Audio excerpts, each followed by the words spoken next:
Hey everybody, it's Durger time. Welcome back to another episode of Total Extreme Wrestling 2016, Billy Corgan's NWA. And we are here for our final or go-home show of Starrcade before our PWG versus NWA show. So a little interesting exhibition show for us to kind of work with our alliance that we built up, our consortium. One of the members is, of course, PWG, and we'll have a little fun with that and have some of the, probably some belt versus belt, or at least champion versus champion action going on. It might be interesting.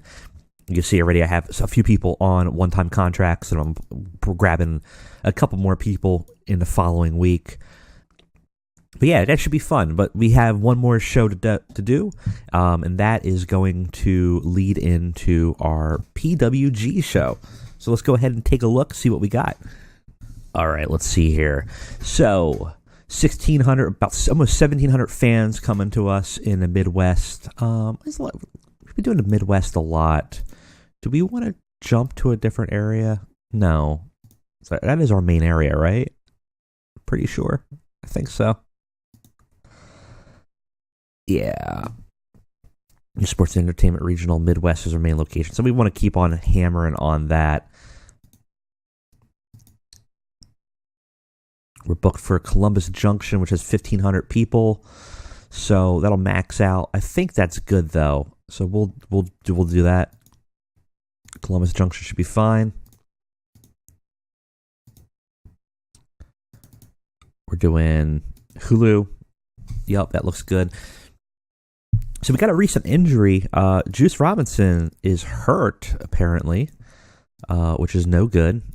I know I think got hurt in the last show. I didn't realize it was actually a serious enough injury. Let me see, how long is he going to be out? Oh, wow. Oh, man. You are out for a bit. 2 months, 1 week. That sounds... I'm no doctor, but is that a broken back? That is rough, my dude. Oh boy. So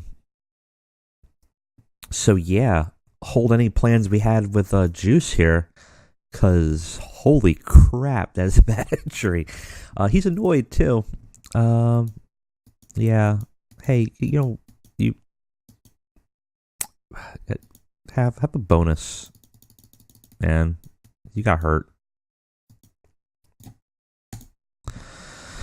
Yeah, very happy. Very happy with your broken back and a $2,500 check. Here, Billy Corgan's going to pay for your medical bills, man. It's fine. No big deal, okay? You get better. A lot of people are really unhappy with us right now. Like literally everybody, which is a really good sign that you're a great booker. Deserve a better push. Prefer to be a mid-carder. I think we could do that. Let's go ahead and, yeah. I'm fine with you moving up in the world, Bull. I love Bull James. 22 rating. Skills, above average rumble skill, though. Very strong physical and good performance skills. Like, really good dark horse. Like, I really feel like we should use him some more. Candace is irritated. Cool. Why? I cleared the air before we started this, so she's a little bit happier, but everyone's mad at being refused the full pay raise. I'm not going to pay everyone the full amount, okay? You agreed to a contract that stated a certain amount of money. Don't be mad at me when in the middle of that contract you want more money and I say I can't make that happen. You could have just not agreed to the contract. Full raise. Yeah, I'm not even going to bother giving you anything. You know what? Fine, here. The bonus. $1,000. Just shut up. You happy now? No, you're still... that was a waste of money. Great. Irritated. Why?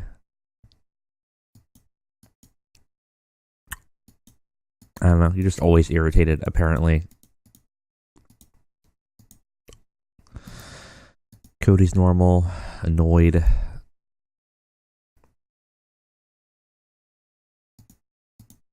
All right. Well, So Enzo's happy. I mean, I guess that's all that matters, really. We brought EC3 back for a loan, so he's in here. Jimmy's happy. I mean, I guess not everyone's mad. Yeah, Nick Aldis is pretty upset with us after having him put Tim Storm over. So here, how about a $2,000, 2.5? Seemed like that was here. No, nothing. Waste of money. Nick, get over it. Irritated. Why? Poor new gimmick. Well, that's you, man. I didn't make your gimmick. Okay. Sammy's annoyed. Isn't he always annoyed, though? About what? Angry at being refused a full pay raise. Yeah, well, whatever. You'll live. All right. So, I mean, they'll live. You healed up yet? Trent had an injury. Very not a level will affect his performance. Okay, cool. He must have just got his radial head fracture, where his head got split open. Apparently is better, so that's great because our tag team division's a little weak, so we could definitely use some people there. Let's get him in the show.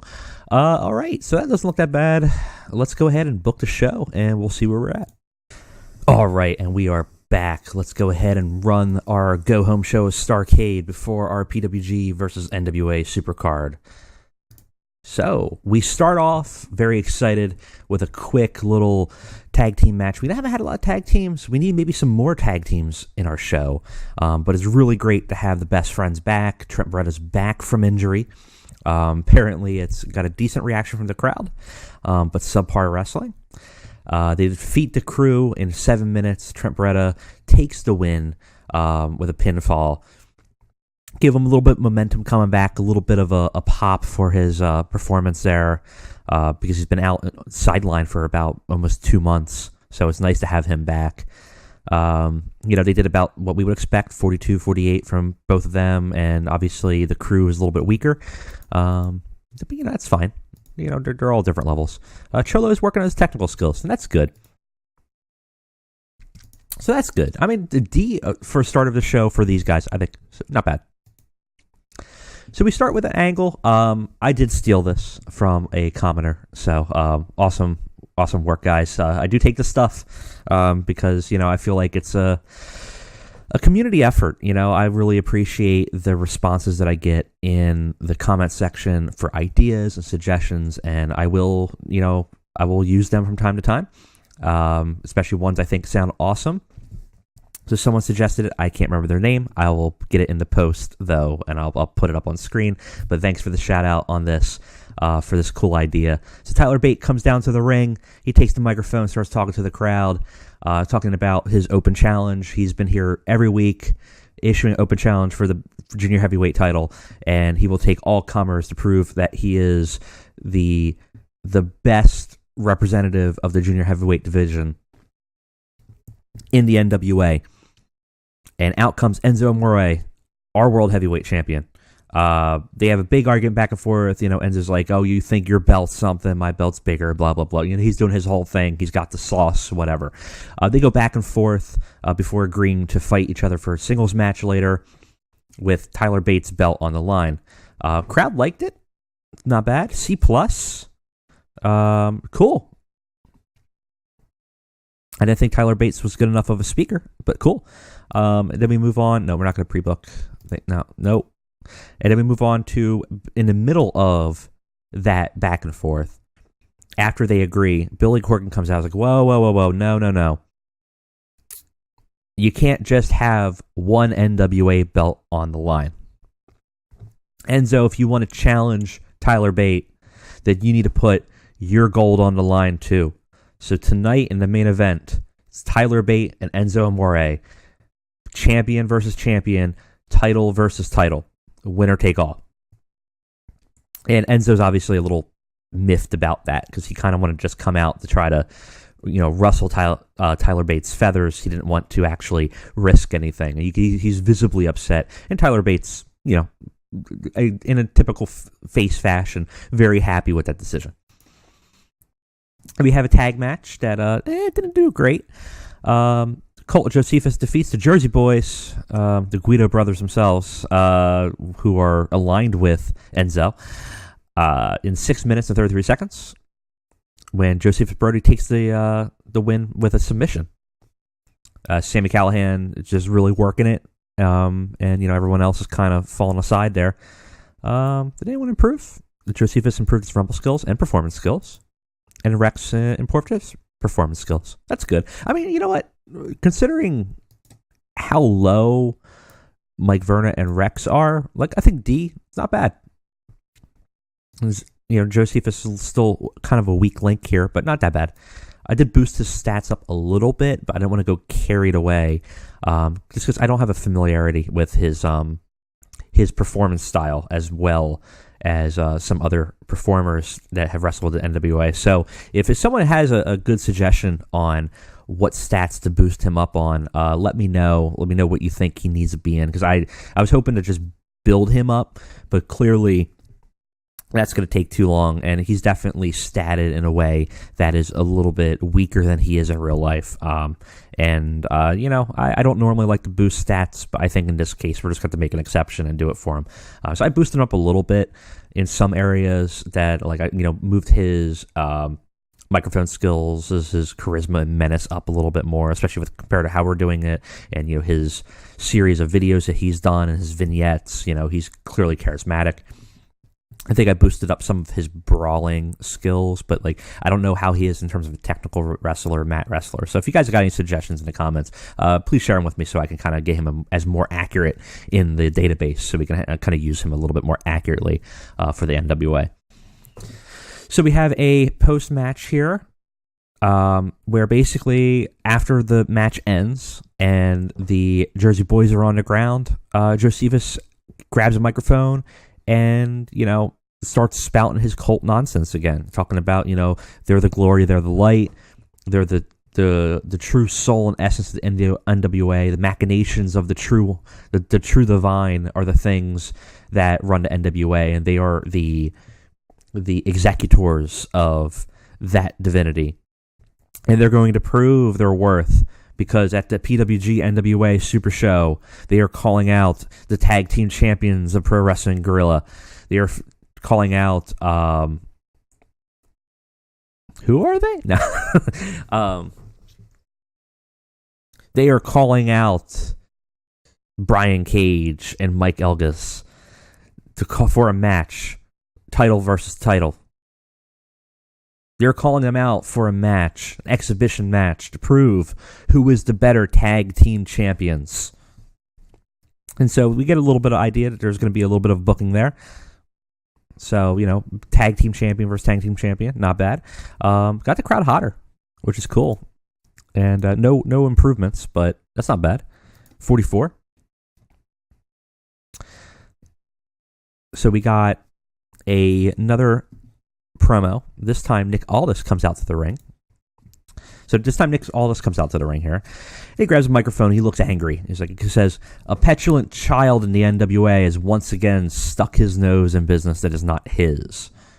I've worked overtime for this company time and time again, and yet again, part-timers and nobodies get a fast lane to the opportunities I've worked my ass off for. Tim Storm is a relic of an irrelevant time in the history of the NWA. Cody Rhodes is an entitled second-generation wrestler with a chip on his shoulder, and Enzo Amore uses his wrestling as an entry into the world star hip-hop scene. None of these represent the National Wrestling Alliance. Come next week, when I stand tall in this ring, I will prove to you all that only I truly encapsulate everything that makes the NWA great, and I am the future of the NWA, not these part-timers and clowns." So he's clearly upset. He's upset about his booking. He's upset that Tim Storm got a free shot. He's upset that Enzo doesn't seem to care about wrestling. And he is upset that Cody Rhodes has shown up in the scene, beat him, and he feels like he feels like Cody Rhodes is entitled to something that he's not, just based on name and legacy.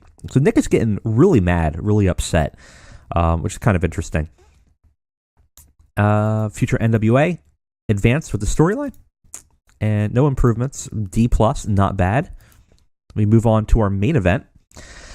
So title versus title, Tyler Bate versus Enzo Amore. Had great heat, decent wrestling. Tyler Bate drew with Enzo Amore. They both got double counted out. The match descended into chaos after Mike Verna got involved. So basically, they rang the bell to a no contest. The Jersey Boys got involved in the match after Enzo looked like he was very close to losing. Got into the ring, distracted the ref. Things happened. Everything just devolved into chaos. And in the midst of it, they called a no contest. So no belt trades hands, no clear winner, and only simmering tensions between these two. Tyler Bates clearly the better wrestler, but Enzo held his own pretty well. 58 C- is a great main event. No improvements. And then finally, at the very end of the match, as Enzo kind of rolls out of the ring angry and takes his belt back, the Jersey Boys, who were on ringside and caused the chaos, attack Tyler Bate, overwhelm him, and leave him down and out. So Enzo's thugs basically make sure that even though Enzo lost, he's the one still standing tall. And that is it for this episode of Starrcade. So increased our popularity in 18 regions, which is awesome. No bad expectations from people watching it. I would say that is a win in my book for certain. Let's go ahead and check our emails real quick before we go. Oh, I was trying to get Cody Rhodes on exclusive PPA, but he does not want it. So that's going to be a tough. Oh, look at that. Joey Ryan, Zack Sabre getting on well recently. And we got 0.002% TV ratings. Not great, nothing special. Performance, though, look at that. We're starting to not hemorrhage money, which is not bad. $24,000 in ticket sales, $41,000 in TV sales. I definitely think the cut of the production and some of the expenditures really helped us here. I mean, we're still losing money, but we're not losing it like we did, which is good. And maybe once we cut the show out and just do some straight pay-per-views and shows, maybe we'll start getting this ship righted. Anyways, guys, that is it for me. Thank you for watching. I will see you at PWG versus NWA Super Show.